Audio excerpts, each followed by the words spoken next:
आजच सबस्क्राईब करा आणि आपल्या आवडत्या मालिकांचा आनंद लुटा। शिवा, तुला आज निवडावं लागेल। तुला कुठल्या घरी राहायचंय? अशा वेळी तुला तुझ्या बहिणीसोबत उभं राहायचंय का तुझ्या सासरी तुझ्या संसारात आनंदात राहायचंय? अगं काय बोलतेय दिव्या? जर तू ते घर चूज केलंस तर आजपासून मी तुझ्यासाठी मेले समजते आणि तू मला निवडलंस तर तुला ते घर सोडावं लागेल।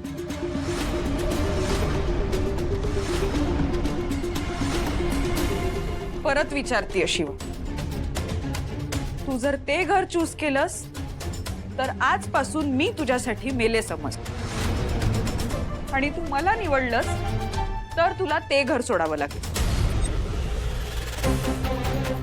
दिव्या, हे कसं करू मी? अगं कसं म्हणजे?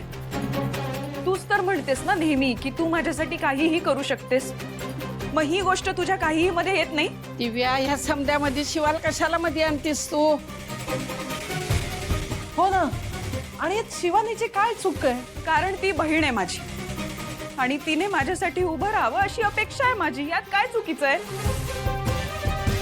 माझं सगळंच गेलंय ना, माझं बाळ गेलंय त्या घरात आणि त्या घरात जाण्याचा निर्णय हिचाच होता।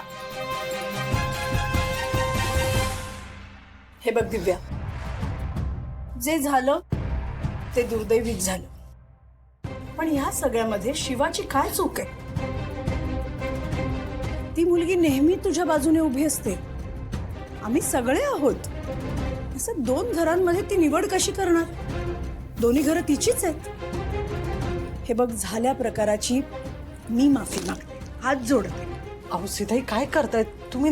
नका माफी मागू, मी समजावते ना तिला, मी बोलते तिच्याशी।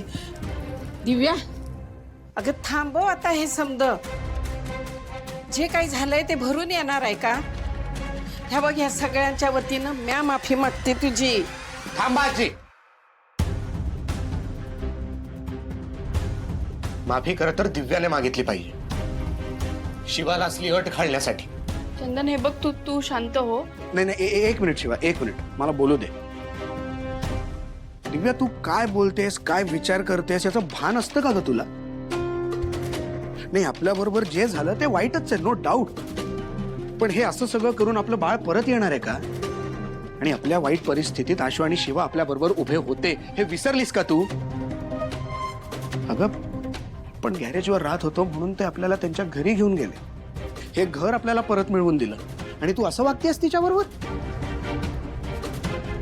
चुकीचं आहे दिव्या, चुकीचं आहे। आणि माझ्यासोबत जे झालं ते अगं, पण त्याने तुझं बाळ परत येणार आहे का? नाही, तसं असेल ना तर तू हे जे चालवलं ना ते खुशाल चालू ठेव।